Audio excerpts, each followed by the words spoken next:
કેલ્શિયમની જૈવિક અગત્યતા.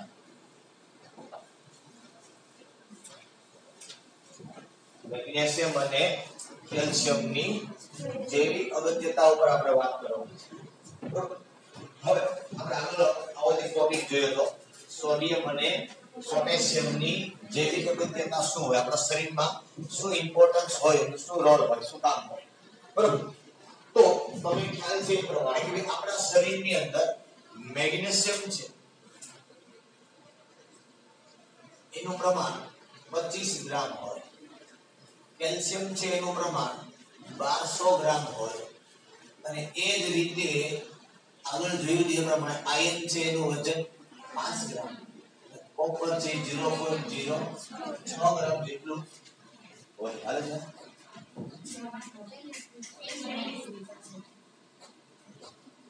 બરાબર. આટલું પ્રમાણ છે જનરલી આપણને શેનું જોવા મળે? મેગ્નેશિયમ, કેલ્શિયમ, આયર્ન અને કોપર. આ જોઈ તો 70 કિલોગ્રામ વજન ધરાવતી વ્યક્તિમાં જે રીતે આટલું પ્રમાણ હોય. આગળ જે આપણે આયર્ન અને કોપર ના એના ઉપરથી આપણે કહી શકીએ કે આગલા ભાગમાં સોડિયમ પોટેશિયમની જ્યારે જૈવિક અગત્યતા જોઈ હતી ત્યારે આપણે વાત કરી તેની અંદર એમાં આયર્ન અને કોપરનું પ્રમાણ જે આટલું હોય, તો મેગ્નેશિયમ અને કેલ્શિયમ છે એનું પ્રમાણ આટલું છે જનરલી કહી શકે. એના ઉપર અંદાજ આપણે લગાવી શકીએ. બરોબર. ચાલો હવે આમાં મેગ્નેશિયમ અને કેલ્શિયમ છે એનો રોલ શું હોય બોડીની અંદર, શરીરની અંદર, એ આપણે વાત કરવાની છે. તો સૌપ્રથમ આપણે મેગ્નેશિયમની વાત કરીએ.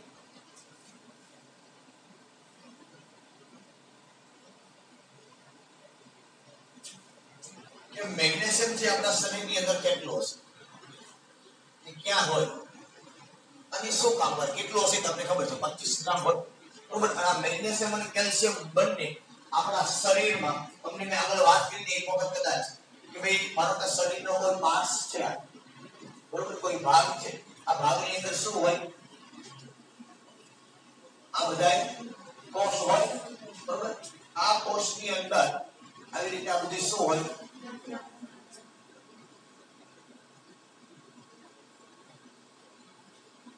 Blood plasma. આ બ્લડ પ્લાઝમામાં કેલ્શિયમ અને મેગ્નેશિયમ હોય. ક્યાં હોય? બ્લડ પ્લાઝમામાં કોણ હોય? કેલ્શિયમ અને મેગ્નેશિયમ જે જનરલી આવેલા હોય. હવે પ્રથમ વાત કરીએ કે મેગ્નેશિયમની અગત્યતા શું છે. તો કે મેગ્નેશિયમ આપણા શરીરની અંદર એક સહઅવયવનું કામ કરે, જેને સહ ઉત્સેચક કહી શકાય. શું કહી શકાય? સહ ઉત્સેચક. હવે ઉત્સેચક નું કામ શું? ઉત્સેચક શું કરે આપણા શરીરમાં? ઉત્સેચક છે આપણા શરીરમાં શું કરે? રાસાયણિક પ્રક્રિયાનો જો એક વસ્તુ મગજની અંદર યાદ રાખજો, ઉદ્દીપક અને ઉત્સેચક બંનેનું કાર્ય સમાન છે. ઉદ્દીપક અને ઉત્સેચક આ બંનેનું કાર્ય કેવું છે? સમાન. ઉદ્દીપક છે એ રાસાયણિક પ્રક્રિયામાં વપરાય. ક્યાં વપરાય? અને ઉત્સેચક છે એ ક્યાં હોય? જૈવ રાસાયણિક પ્રક્રિયા. સમજમાં બે વસ્તુ જુદી છે, સમાન નથી. બેયનું કાર્ય સમાન છે. સમજમાં નથી વસ્તુ? બેયનું કાર્ય સમાન છે, બંને સમાન નથી. બેયનું કામ સમાન છે. કે ઉદ્દીપક છે એ શું કામ કરે? રાસાયણિક પ્રક્રિયાનો વેગ વધારે, પ્રક્રિયાને અંતે ફરી પાછા મળી આવે. સેમ ઉત્સેચક કામ કરે, રાસાયણિક પ્રક્રિયાનો વેગ વધારે, પ્રક્રિયાની અંતે ફરી પાછા મળી આવે. આ બંનેનું કામ છે એક સમાન છે, પણ બંને એક નથી. બરોબર છે?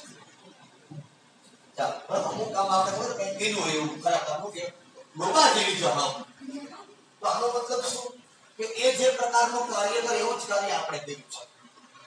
એટલે બંને એક તો નથી, લગભગ મારા કાર્ય સમાન છે. સમજતા ને આ વસ્તુ પર તમે સમજાવો જરા. બંનેના શું સમાન છે? કાર્ય. એટલે બેહરી ગળો બેઠી ગયા. આનો મતલબ શું થાય? બંનેના કાર્ય સમાન છે, બંને સમાન. તમને બહુ સ્પષ્ટ રીતે ઉત્સેચક અને ઉદ્દીપકનો ભેદ સમજાઈ ગયો છે. સમજતા કે બે એક નથી, આપણે તમે યાદ રાખો. એક રાસાયણિક પ્રક્રિયાનો વેગ વધારે, ઉત્સેચક છે એ જૈવ રાસાયણિક પ્રક્રિયાનો વેગ વધારે. બરોબર. તો મેગ્નેશિયમ છે ખાસ કરીને સહ ઉત્સેચક તરીકે કામ કરે. શા તરીકે? એ ઉત્સેચકની સાથે હોય. કોની સાથે હોય? ઉત્સેચકની સાથે હોય. કે કાર્ય ન કરે, એ કાર્ય ન કરે. બરોબર. ઉત્સેચક છે એનું કામ જરૂરી છે, એ પણ કાર્ય નથી પાવર આવે છે કોઈ પાસે જનરલી એનો રોલ હોય છે એ ભાગ લે છે પણ સહ ઉત્સેચક છે એ ઉત્સેચકને સાથે હોય કોઈ સાથે હોય બરોબર આપણે ઘણી વખત એવું થાય કે આ ખરેખર આવું કામ કરી ન શકે આને હારે કોમ હોવું જોઈએ અને સાથે કોમ હોવું જોઈએ તો જ આ આવું કામ કરી શકે તમે વિચાર આવું કોણ હોય અને સહ ઉત્સેચક કેવાય ને અને કોને ચડાવી છે બાકી આવું બધું બધી કહે ને ચડાવી તો છે કોને પટ્ટી ભણાવી છે એવું કેવા મારે એટલે આનો આ કામ કોનું છે સહ ઉત્સેચક એના તરીકે કોણ વર્તન કરે રેગ્યુલેશન થી આપણા શરીરમાં જનરલી ઉત્સેચક ફોસ્ફેટના સ્થાનાંતર માટે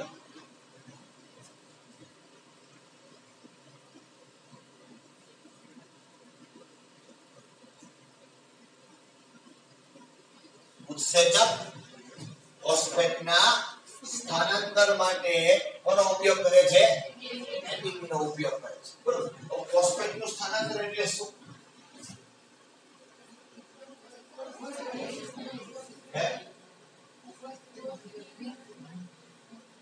ફોસ્ફેટ નું સ્થાનાંતર એટલે શું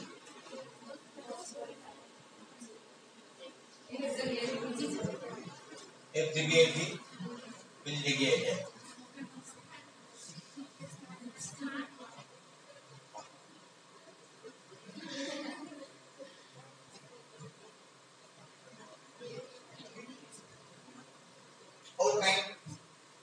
બાયોલોજી માં આવે છે તમને ખબર હોય તો એપી એડીપી અને એટીપી એ કેને તો આવે છે વાહ ખૂબ સરસ એટીપી એટલે શું એડીપી એટલે એપી એટલે એડિનોસાઇન બધાનું નવી પેલા આ જાય પછી ઓલા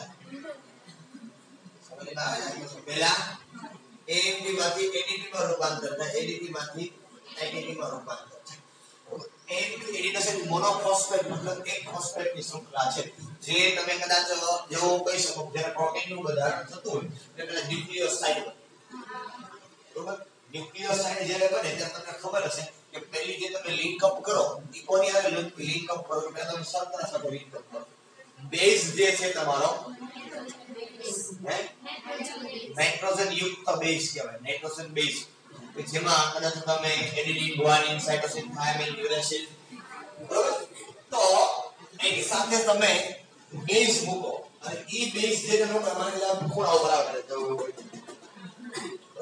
તો એ બેઝ મૂકો એટલે તમે ન્યુક્લિયોસાઇડ કહો શું કહો હવે ઈ બેઝ જોડાઈ ગયા તો ન્યુક્લિયોસાઇડ ની ઉપર તમે જનરલી 5 નંબરના કાર્બન ઉપર ફોસ્ફેટ મૂકો શું 5 નંબરના કાર્બન ઉપર ફોસ્ફેટ ઈ જે બને એને કહેવાય ન્યુક્લિયો એમાં એક જ ફોસ્ફેટ હોય અને ઈ જે ફોસ્ફેટ બને એ H3PO3 માંથી બનતો હોય છે H3PO4 સોરી ફોસ્ફોરિક એસિડ કહેવાય શું કહેવાય હવે આપણે ભણ્યા હતા શું કહેવાય બરોબર જે તમે જોડાણ કરો છો અહીંયા તમારો જનરલી શું હોય છે બેઝ અહીંયા તમે જોડે શું હોય તમારો આ બેઝ હોય ને બેઝ કહેવાય આ તમારી શર્કરા પેન્ટોઝ શર્કરા હોય અથવા તો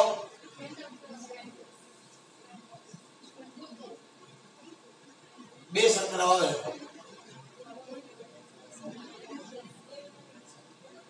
ડીઓક્સીરિબોઝ એનો આ એક શર્કરા આવે છે તમારે શર્કરા મજા આવે રિબોઝ શર્કરા આવે અને એક આવે 2-ડીઓક્સીરિબોઝ શર્કરા આવું ખબર આવે ને તમને કોઈ જાજી ખબર ન હોય પણ આવું લગભગ આવે આ બીજા નંબરના કાર્બન બધા હાઇડ્રોજન આવે ને એટલે 2-ડીઓક્સી ખરેખર એનો OH હોય અહીંથી ઓક્સિજન નીકળી જાય ને એટલે 2-ડીઓક્સી કે બીજું કઈ નવું નથી શર્કરા તમારી ઈ જ હોય શર્કરા તમારી ઈ જ હોય ને એ હોય લખો કે તમે લખો ત્યાં CH2 હોય H હોય લખો તમે લાઈક નામ લખો તો યાદ હોય તો તમને આવે કે ના અહીંયા આપણે જોડો હતો અહીંયા એક ભાગ જોડાઈ જાય એક ભાગ એવી તો બરોબર અહીંયા H અને OH હોય તો આ રિબોઝ શર્કરા છે, જેને RNA ની શર્કરા કહેવામાં આવે. અને જો અહીંથી ઓક્સિજન નીકળી જાય 2 નંબરના કાર્બન ઉપરથી એને કહેવાય 2-deoxy રિબોઝ શર્કરા. 2-deoxy ઓક્સિજન નીકળે ને ત્યાં એટલે એને શું કહેવામાં આવે 2-deoxy. બરોબર, ડીઓક્સી એટલે મતલબ ઓક્સિજન નીકળે છે, દૂર થાય. સમજમાં આપણે કેમ કે ઓક્સિડેશન રિડક્શન ઓક્સિજન ઉમેરાય એમ એ પ્રમાણે 2-deoxy બીજા નંબરના કાર્બન ઉપરથી ઓક્સિજન દૂર થાય એટલે તમે ડીએનએ ની શર્કરા આપ્યો છે. અને એટલે ડી નું નામ છે કે ડીઓક્સી રિબોન્યુક્લિક એસિડ નું નામ એટલે ડીઓક્સી કરવામાં આવ્યું છે. સમજદાર આખી બાબત. આરએનએ એટલા માટે એમ કહેવાય રિબોન્યુક્લિક એસિડ. શર્કરા એની શર્કરા ખાલી બદલે, બાકી બધું એમ જ હોય. જો તમે જોડતા હોય તો આ રીતે બાકી બધું બનાવતા હોય તમે મને ખબર જાજી ન હોય. અને અહીંથી OH કાઢો અને અહીંથી OH એટલે હું નીકળે એની પાણી ઓનું નીકળે અહીંથી H અને આનો જોડાણ સીધું આની અર્થી તમામ જોડાણ કરો છો. તમને ખબર હોય તો મને ખબર પણ ખાલી જોડાણ આ મોજો જોડાણ આ જ પ્રમાણે તમે કેમ કરતો ખબર છે હકીકતે જોડાણ આવું છે. બરોબર, તો એક ફોસ્ફેટ તમે જોઈ લો આ એક શૃંખલા તમે આખા ભાગને શું કયો ન્યુક્લિયોટાઇડ. શું કયો ન્યુક્લિયોટાઇડ. આવા અસંખ્ય ન્યુક્લિયોટાઇડ જોડાય એટલે પ્રોટીનની રચના થાય. આવા અસંખ્ય ન્યુક્લિયોટાઇડ જોડાય એટલે શેની રચના થાય ન્યુક્લિયોટાઇડની રચના થાય. અને એની પાસે તમે બીજો ન્યુક્લિયોટાઇડ આની અંદર જોડો અને જે સાંકળ બને તમે એને કહો ડાયફોસ્ફેટ અથવા ડાયફોસ્ફેટ કે તો તમે એવું કહો કે ભાઈ ડાયસ્ટર શૃંખલા કહો અને ફોસ્ફોડાયસ્ટર શૃંખલા જે કહેતા હોય. શું કહો ફોસ્ફોડાયસ્ટર શૃંખલા કારણ કે એસિડમાંથી પાણીનો અણુ દૂર થાય અને જે બને એને એસ્ટર કહેવાય. શું કહેવાય એને એસ્ટર. અને ફોસ્ફોરિક એસિડનો એસ્ટર છે એટલે એને શું કહેવામાં આવે ફોસ્ફોડાયસ્ટર શૃંખલા. ડાય એટલે બે ન્યુક્લિયોટાઇડના અણુ તમે જોડો છો. એટલા અણુ જોડો છો એની અંદર બે ન્યુક્લિયોટાઇડના એટલે એને શું કહેવાય ફોસ્ફોડાયસ્ટર. ઓકે, બહુ ઉમેર મળી ગયો. મારું મુખ્ય કામ છે એ બરાબર. ઉત્સેચક છે એ ફોસ્ફેટના સ્થાનાંતર માટે શેનો ઉપયોગ કરે ATP નો. એટલે એની પાસે AMP એડિનોસાઇન મોનોફોસ્ફેટ એક જ શૃંખલા. હવે ફોસ્ફેટ રૂપાંતર કરી ADP માં. એ રૂપાંતર કોણ કરે ઉત્સેચક. ADP નું સવાર રૂપાંતર કરે ATP. બરોબર, આ પ્રશ્ન શું છે કે ઉત્સેચક જે ફોસ્ફેટનું સ્થાનાંતર કરે એને કોનો ઉપયોગ કરીએ ATP ગયું તો પાછું ATP બનાવવું પડશે ને શરીરમાં. સમજમાં આવે છે? એટલા માટે ઉત્સેચક છે ફોસ્ફેટના સ્થાનાંતર માટે ATP નો ઉપયોગ કરે છે. એવું કીધું એનો મતલબ શું કે જ્યારે AMP માંથી ADP ADP માંથી ATP અને અહીંયા જે ઉત્સેચક વપરાય એનું સામાન્ય નામ અપાય ટ્રાન્સફરેજ. શું કહેવાય એને ટ્રાન્સફર થાય છે. સ્થાન એનું બદલે છે. શું બદલે છે એનું સ્થાન બદલે છે એટલે શું કહેવાય એને ટ્રાન્સફરેજ કહેવાય. ઉત્સેચકના નામને પ્રત્યે જનરલી S લગાડવામાં આવે. શું લગાડવામાં આવે S. ટ્રાન્સફરેજ ઓક્સિડેશન થતું હોય તો ઓક્સિડેઝ, રિડક્શન થતું હોય તો રિડક્ટેઝ, જળ વિભાજન થતું હોય તો હાઇડ્રોલેઝ. આ પ્રમાણે હોય.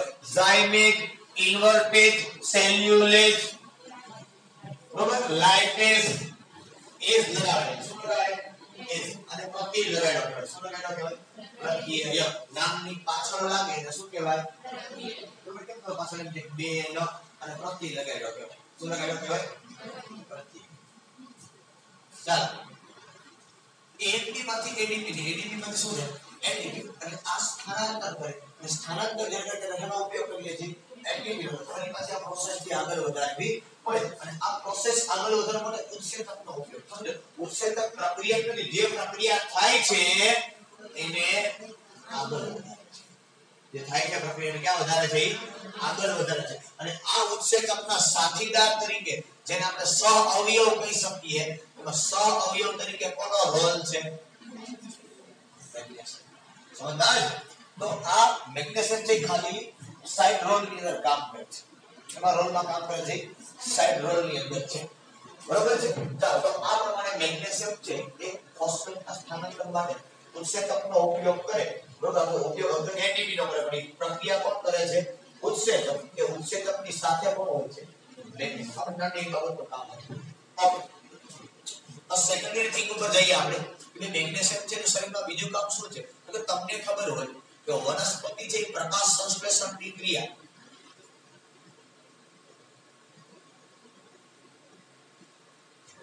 क्लोरोफिल द्वारा करे એવું કઈ હોય લગભગ હે કે નો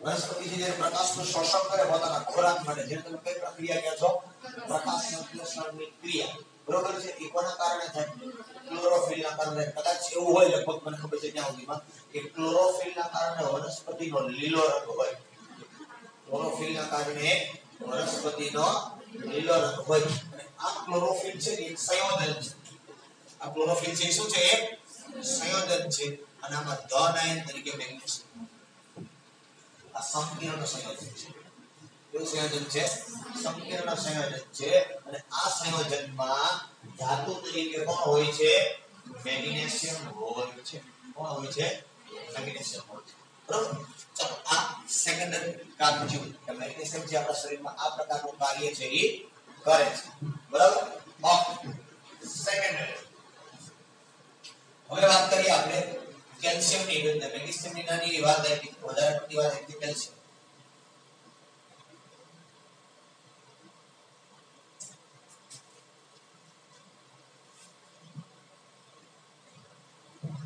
કેલ્શિયમની આપણા શરીરમાં અગત્યતા શું છે એક તો આપણે જોઈને ખબર પડે કે આપણા શરીરની અંદર કેલ્શિયમનું પ્રમાણ મેક્સિમમ છે ઘણું બધું છે જાદુ અંદર એક 1200 ગ્રામ એટલે 1 કિલો અને 200 ગ્રામ બરોબર તો આ કેલ્શિયમ જે શરીરમાં હોય એમાંથી 99% કેલ્શિયમ ડુપ્લસ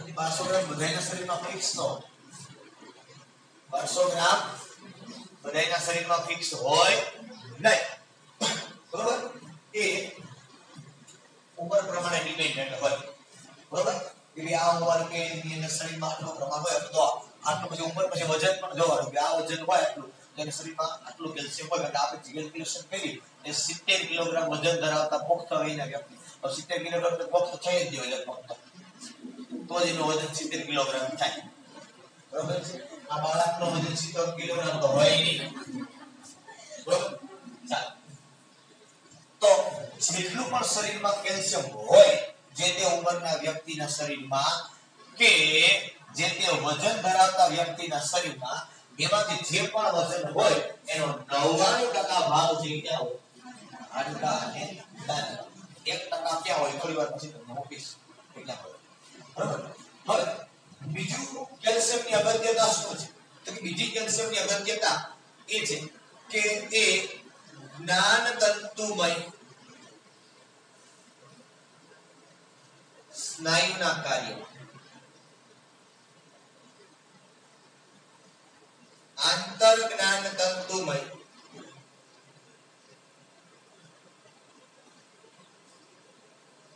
પ્રસરણ કોષ પટલની અખંડિતતા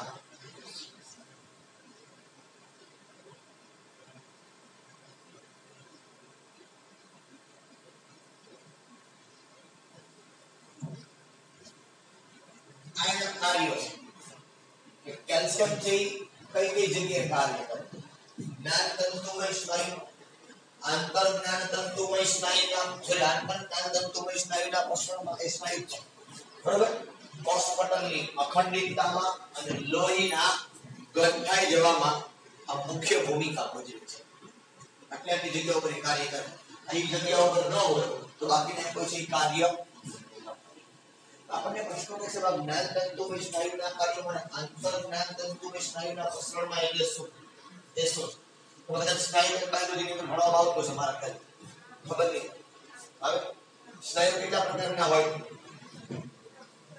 ત્રણ ક્યાં ક્યાં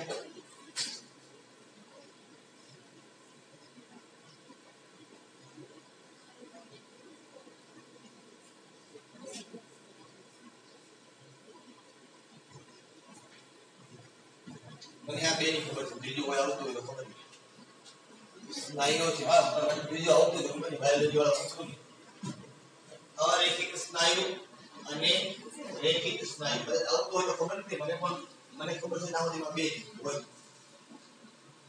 ત્રીજું ભગવાન જાણી આવતું હોય તો ના ઘણી વખત એવું ને મને ખબર નહીં મોબાઈલ બધું ભણ્યા નથી ત્યાં સુધીમાં ક્યાંય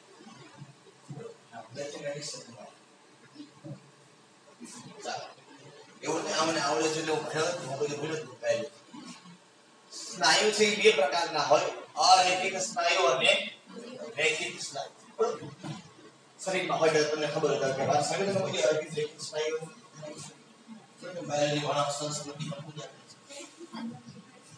આપણા શરીરની અંદર સ્નાયુ છે બે પ્રકારના કાર્ય છે કરતા હોય છે આપણે હલનચલન કે જે કંઈ કરીએ બધું સ્નાયુ દ્વારા કોના દ્વારા થાય અરેખિત સ્નાયુ એટલે જે સ્નાયુઓ છે એનો મેનેજમેન્ટ આપણા હાથમાં નથી દાખલા તરીકે આંખનો પલકલાવો હૃદયનું ધબકવું શ્વાસોશ્વાસની ક્રિયા છે અથવા તો શ્વસન આ જે ક્રિયા છે આ બધાની અંદર જે સ્નાયુ વપરાય એના ઉપર આપણો કંટ્રોલ હોતો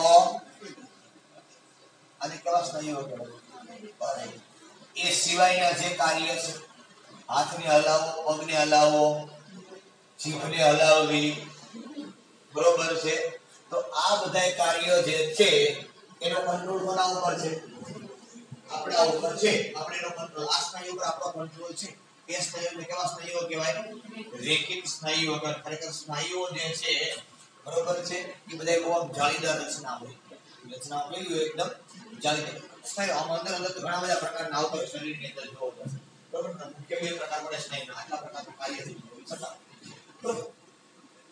તો આ જ્ઞાન તંતુમય સ્નાયુના કાર્યમાં અને આંતર જ્ઞાન તંતુમય કાર્ય અને બીજું કઈ નહીં અનિશ્ચિત સ્નાયુના કાર્યમાં હોય ક્યાં હોય કારણ કે કામ તો બહુ કરતો છે પણ આપણા કંટ્રોલમાં કંટ્રોલમાં તો હશે નહીં શરીરમાં બરોબર છે તો એ એની રીતે કાર્ય કરે તમને પૂછે નહીં કે ભાઈ અમે ધબકારો લઈએ કે નહીં બરોબર કે શ્વાસ આવે છે તો લઈએ નહીં ઘડી ખવી જાય ને વાસ બહુ છે ઘડી શ્વાસ નહીં લે એવું કઈ હોય આપણે કોઈ લઈએ આપણા કંટ્રોલમાં બરોબર આપણે કંટ્રોલ કરીએ પણ પછી આપણાથી ન થાય કે વાસ આવતી તો ઘણી વાર આમ હું બોલે પણ કેટલો સમય તમારા કંટ્રોલની અંદર બરોબર એટલે એ બધા સ્નાયુઓ છે કેવા કહેવાય અરેખિત સ્નાયુઓ કહેવાય આને ક્યાં સ્નાયુ કહેવાય રેખિત સ્નાયુ મતલબ જ્ઞાન તંતુમય સ્નાયુ ના કહેવાય આ જ્ઞાન તંતુમય સ્નાયુ ના કહેવાય બરોબર છે અને અરેખિત સ્નાયુ ની અંદર આવે આંતર જ્ઞાન તંતુમય શરીરની અંદર આવે એની તેને પસાર કરતા શરીરની અંદર જે હૃદય છે બ્લડનું પમ્પિંગ કરતો હોય ને શરીરની અંદર આ જે પમ્પિંગ કરે ને બહુ બધી શરીરની અંદર ઊર્જા છે એનો વપરાશ થાય ને ઊર્જાથી છૂટી પડતી જ્યારે પમ્પિંગ થાય ત્યારે કારણ કે તમે વિચાર કરો કે શરીરના જુદા જુદા અવયવોની અંદર જે બ્લડ છે એનું સર્ક્યુલેશન કરવું છે બધા મને કહું શરીરના જુદા જુદા ભાગોની અંદર બ્લડનું શું કરવું છે સર્ક્યુલેશન કરવું છે તો જ્યારે બ્લડ છે કે હૃદયની અંદર જ્યારે પમ્પિંગ થાય ત્યારે આ પમ્પિંગની તીવ્રતા કેવડી હશે સમજ આવે ને એટલા માટે વ્યક્તિ સહન ન કરે સીધો ટપકી જાય આપણે કહીએ ને એટેક આવી ગયો અને હાર્ટ એટેક આવ્યો કારણ કે એ પમ્પિંગ છે કે તીવ્રતા એવડી હોય છે એટલે તમે વિચાર કરો કે શરીરના જુદા જુદા ભાગની અંદર એને બ્લડ છે શું કરવું છે સર્ક્યુલેશન કરવું છે હવે તમે ઊભા હોય કે બેઠા હોય કે સૂતા હોય કે જેમ હોય એની જગ્યા ઉપર બ્લડ તો સર્ક્યુલેટ કરાવવું ને સમજ ના જાતો તે શું કરાવવું છે બ્લડ તો સર્ક્યુલેટ કરાવવું કે ના કરાવવું બરોબર તો એને બ્લડ સર્ક્યુલેટ કરાવવા માટે એટલા માટે વ્યક્તિને આરામ કરવાનું કહે છે અમુક સમય આરામ આપણે સુઈ દઈએ આપણે ઊભા પછી આરામ કર્યો પછી આરામ કર્યો આવડી ઉભા જાય થાકી જાય શા માટે સુઈને આપણે આરામ કરીએ છીએ કે તમે એક સ્થિતિની અંદર હોય તો બ્લડ છે ને સર્ક્યુલેશન કરવામાં સરળતા સમજવા છે બ્લડ છે ને સર્ક્યુલેશન કરવામાં સરળતા પડે એટલા માટે આપણે સુતા સુતા આરામ કરીએ છીએ આરામ કરીએ મતલબ એટલે આ એનું સર્ક્યુલેશન છે પૃથ્વી ઉપર એવા એકાદ વ્યક્તિઓ હતા કે જેની પાસે અરેખિત સ્નાયુનો કંટ્રોલ હતો અરેખિત સ્નાયુનો શું હતો કંટ્રોલ હતો જો તમે જૂના સમયગાળાની અંદર જાઓ પિતામહ ભીષ્મ જેની પાસે વરદાન હતું કયું ઈચ્છા મૃત્યુનું વરદાન હતું જો તમે એને વિજ્ઞાનમાં લઈને આવો તો ભગવાને એને એવું શરીરના જ્ઞાન આંતર જ્ઞાન તંતુમય સ્નાયુ એની પાસે એવા હતા કે પિતામહ ભીષ્મ ધારે તો હૃદયથી ધબકાવાતું નથી સમજમાં આવી વસ્તુ વિજ્ઞાન છે કે બહાર થી સંસ્કૃત સાથે જોડાયેલું છે વિજ્ઞાન છે કે બહાર થી તો બહુ સમજવા તમે જ્યારે ક્યારે પણ વિજ્ઞાનની અંદર અટકો ને કોઈ સંશોધનોની અંદર ત્યારે સંસ્કૃત જ કામ આવે છે કારણ કે આપણે જે ઋષિ મુનિઓ જે છે બરોબર એની પાસે જે ક્ષમતા હતી બીજા વિજ્ઞાનના કોઈ પણ વ્યક્તિ પાસે નથી સાયન્ટિસ્ટો એની પાસે ટૂંકા પડે જે વસ્તુ મળે છે ને સાયન્ટિસ્ટો એ સંસ્કૃતમાંથી જ મળે છે એટલા માટે આપણે ભગવદ્ ગીતા નામના ગ્રંથને પૂજીએ છીએ સમજમાં આવે એનું કારણ માત્ર ને માત્ર આ જ છે કે જે પ્રશ્નોના જવાબ તમને નથી મળતા ને એ પ્રશ્નોના જવાબ એ શ્લોકોની અંદર સંકળાયેલા છે સંશોધનો કરવા બરોબર બાકી આટલા બધા બાળ અર્જુને માર્યા હતા પિતામહ ભીષ્મ છતાં પણ એને કઈ ન થયું એની બ્લડ નું વહન કઈ ન થયું એને શરીરમાં કેમ કઈ બ્લડમાં કઈ થયું એને પંક્તિ રોકી દીધી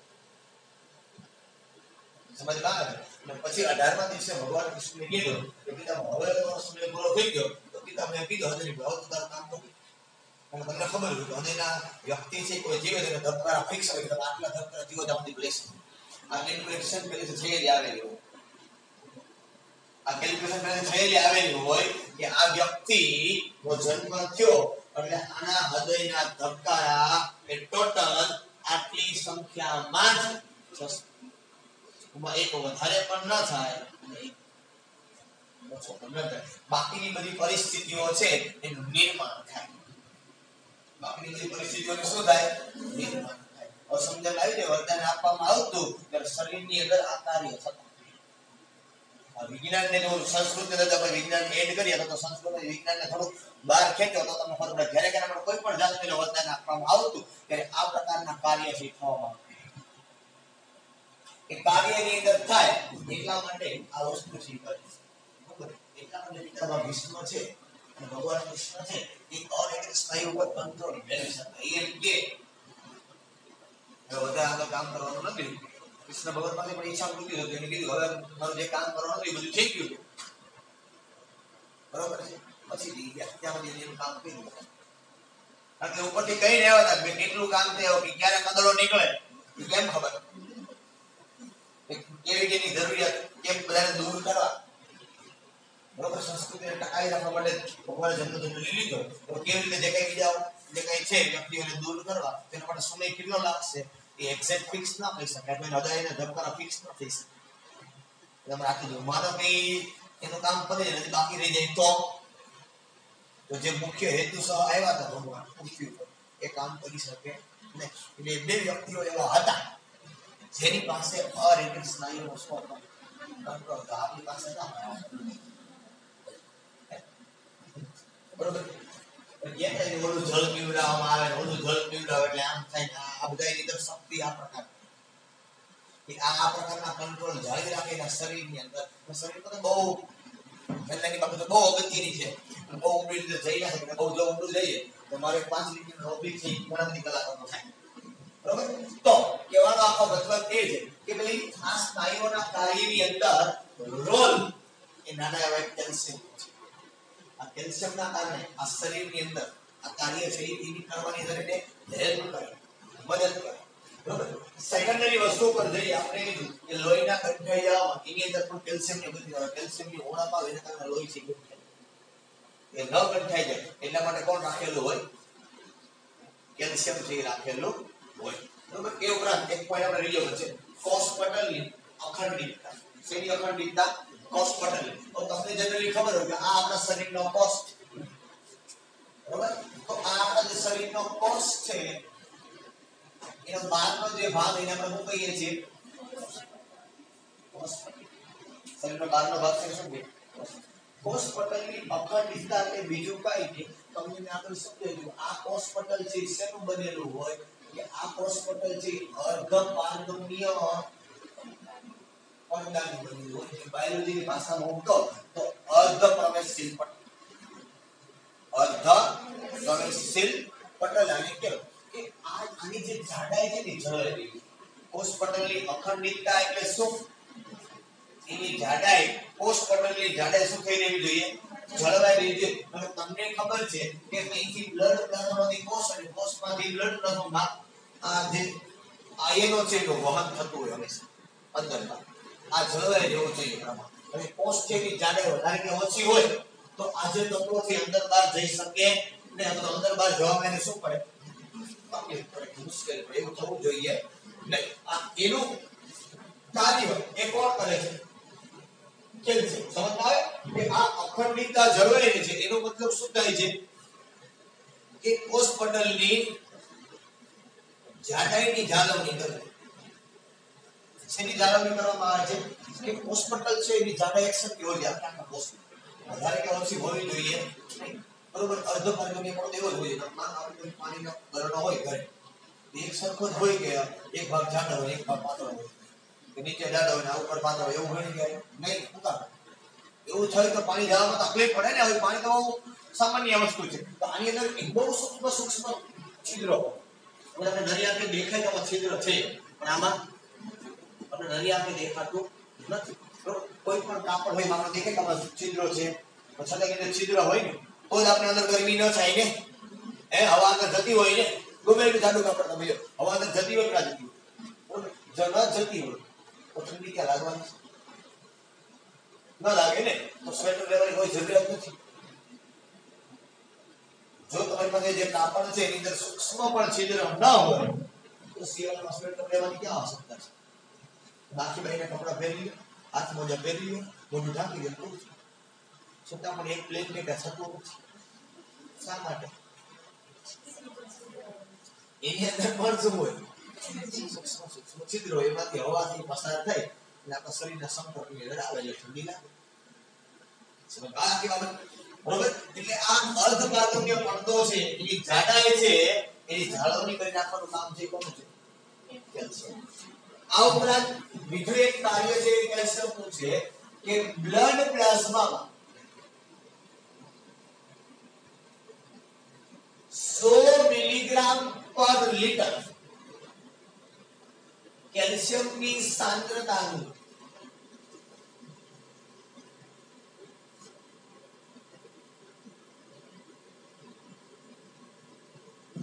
બ્લડ પ્લાઝમામાં 100 મિલીગ્રામ પર લિટર કેલ્શિયમની સાંદ્રતાનું નિયમન કરવામાં, મતલબ જાળવણી કરવામાં આવે છે. જે બ્લડ પ્લાઝમા છે એ 1 લિટર બ્લડ પ્લાઝમા હોય આપણા શરીરમાં તો એમાં 100 મિલીગ્રામ પર કેલ્શિયમ બાકી 1% મળી ગયો ક્યાં હોય?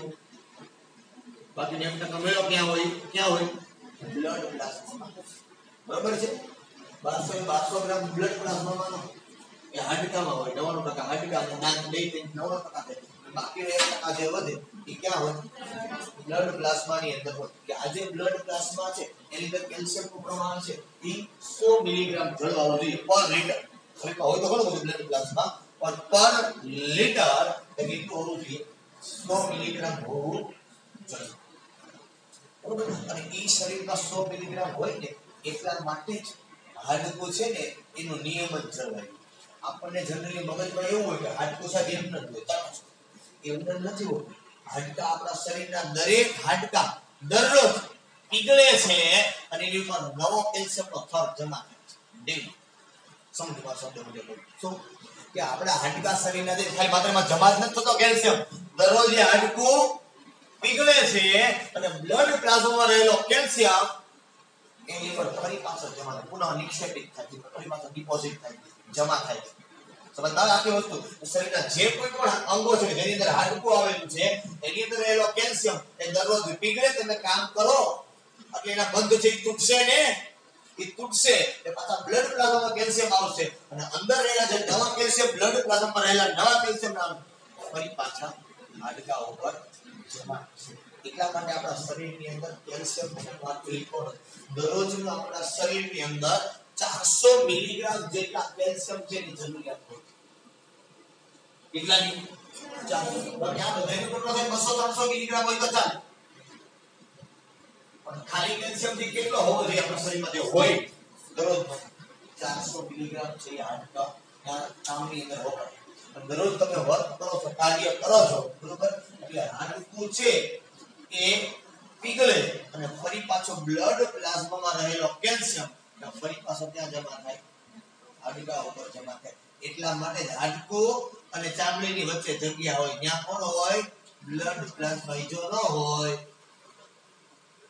બરોબર તો કોનો નિક્ષેપિત પાછો હાડકુનો છે પછી પીગળે એવું કઈ થાય નહીં એટલા માટે જ દૂધ પીવું જોઈએ છાશ પીવી જોઈએ માખણ ખાવું જોઈએ કારણ એ બધાયની અંદર કોણ હોય એટલા માટે નાના બાળકોને દૂધ પાવામાં આવે છે સમજમાં આવે છે અને જે નાના બાળકો હોય એની અંદર હાડકાની વૃદ્ધિ ઝડપી એટલા માટે દૂધ પાવું પણ બાકી બીજું કોઈ ઇમ્પોર્ટન્સ નથી સમજા કેવું કારણ કે એક તમે આપણે જોયું દેખાય તમને છે કે કેલ્શિયમ છે નું પ્રમાણ બાકી બધે કરતા કેવું હોવું જોઈએ વધારે હોવું જોઈએ એટલે એના શરીરમાં કેલ્શિયમનું પ્રમાણ વધવું જોઈએ જેમ વધે એમ એના હાડકાનો ગ્રોથ વધશે જેમ હાડકાનો ગ્રોથ વધશે એમ એ બાળકનું શરીર છે એનો ગ્રોથ વધશે સમજો એટલા માટે નાના બાળકોને દૂધ એટલા માટે ખાવામાં આવે બીજું કોઈ મોકો બાકી દૂધથી શક્તિ મળે ભક્તિ આ બધી વાતો તો બરોબર છે પણ મુખ્ય વસ્તુનું કામ કરવું છે કેલ્શિયમ અને એટલે જ બહુ અગત્યની વાત કરું છું નાના બાળકો નાના હોય ત્યારે પેન ખાય શું ખાય પેન ખાય એટલા માટે તા પછી હાથીકડા ખાતા ભાઈ હે ખાતા પછી હાથીકડા નહીં શું કામ એને ખબર પડે આ ખાવાથી કેલ્શિયમ મળે એને ખબર પડે પેન ખાવાથી કેલ્શિયમ મળે એવું ખબર પડે એટલે જ ધૂળ ખાય એને ખબર ન પડે એટલે કાંકરા હોતા થાય સમજદાર હુકામે તો કે એ બાળકના શરીરમાં રહેલા રાસાયણિક સંદેશો આપે ને મગજને સંદેશો આપે તારા શરીરમાં કેલ્શિયમ ઘટે છે એટલે એ પેન સમજદાર આખી બાબત એ પેન ખાવાનો મુખ્ય હેતુ આ છે એના શરીરમાં શું પ્રમાણ ઘટતું હોય તો ડોક્ટર પાસે લઈને જાય તો ડોક્ટર બીજું કંઈ ક્યાં છે તો મને કે તમે બાળકને ડોક્ટર પાસે લઈને જાઓ ને કોઈને કહો કે બાપ ધૂળ બહુ ખાય આ બહુ પેન ખાય છે હુકામ ખાય ડોક્ટર કે પરાણે દૂધ પાક એ ન પીતો તો પરાણે દૂધ પાવ એટલે બંધ થઈ જાય ખાતો તો એને ખબર પડે કે આ ન ખવાય એને તો ખબર પડે નહીં ખાય આપણા શરીરમાંથી રાસાયણિક સંદેશા વાહનો સતત વહન થતું આપણા મગજને સતત સિગ્નલો મળતા નિકોણ આપણે તમને આગળ વાત કરી બરોબર સોડિયમ ને પોટેશિયમ છે પોટેશિયમ જનરલી એ સૌથી વધારે કામ કરે એ સિગ્નલ તમારા શરીરમાં તમે આમ કરો તમે કામ આખી વસ્તુ તમે ક્યાંક બોલતા હોય અહીં તમારે હું નીકળું સીધા સ્ટોપ શરીરના રાસાયણિક સંદેશા વાહનો કે ઓલો આંગળી પછી વખત દઈને વહી જાય પછી લખજો પછી મારે તો હાથને સંદેશો દેવો ને અને જીભને દેવો થોડી ગાયો દે ને તો લખવાનું ચાલુ કરે એટલે કે હું એક સંદેશો અત્યારે આપી દઉં છું પછી તમારી ઈચ્છા હોય પછી મને અહીં નીકળે ને બંધ થઈ જાવ બોલો શાંતિ જાઓ સમજમાં આવે છે કે આપણે કીધું એમ એમ થોડી ખબર પડે સંદેશા વાળો તમને મળે કે નહીં મળે તમારે જેમ જીવ છે એ નહીં છે ને બરોબર અને આપને કોઈ કામ ડોલા કાઢે ખબર પડવા મળે કે નહીં કે હું કહેવા માંગે છે એ બધી કેમ ખબર પડે છે સંદેશા વાહકો તમારા મગજને શું આપે છે સંદેશો આપે છે શું આપે છે સંદેશો આપે છે બરોબર છે પણ કોઈ વ્યક્તિ પેરેલાઇઝ હોય એને તમે ગુસ્સા ના કરે કે ખબર પડે ડોલા કાઢે બીજા જાય એ કાંઈ કઈ નહીં હવે જેને ખબર પડતી હોય તો નહીં વાત છે પણ તમારે ખબર નથી પડતી શરીરમાં નથી કઈ ખ્યાલ પડતો રાસાયણિક સંદેશો લોકો કામ નથી કરતા તો જીભિયા ભરે છે કઈ ખબર સંદેશો જ નહીં મળે કોક તમારા પ્રોટીનને હેરાન કરે છે એવો સંદેશો મળશે બરોબર એટલે આ બધી વસ્તુઓ એવી છે કે શરીરની અંદર શરીરમાં બહુ ઝીણી બાબતો હોય અને બહુ બધાને ઇમ્પોર્ટન્સ હોય પણ બહુ એટલું બધું વાત ન કરી શકો બરોબર એની અંદર જઈએ તમારો કેમિસ્ટ્રી મને પડી એટલે મૂળ હેતુ માટે હું આવ્યો હોય એ હેતુ છે સીધા ન થાય અને એટલા માટે જે ખેલ થાય ને એની અંદર સફેદ રંગનો પદાર્થ બહાર નીકળે બીકોઝ ઓફ કેલ્શિયમ કોના કારણે કેલ્શિયમના કારણે હવે તમને ખબર પડે કે કેલ્શિયમનો રંગ સફેદ હોય સમજાય કે કેલ્શિયમનું પ્રમાણ છે એના કારણે આ બધી વસ્તુઓ છે બરોબર એટલે કહેવાનો નાની બાબતો છે એટલા માટે છે બરોબર કે આ બાબતો છે બહુ ઇમ્પોર્ટન્સ અને રોલ ધરાવતી હોય પણ શરીરમાં ઘણો બધો જીવન હોય બરોબર નાની વાતો જેટલી કરીએ એટલી ઓછી તમને મજા આવે તમને જાણકારી મળે કરી નથી બરોબર પણ એવું બધું જાજુ બધું કઈ ના શકે ચાલો ઓકે તો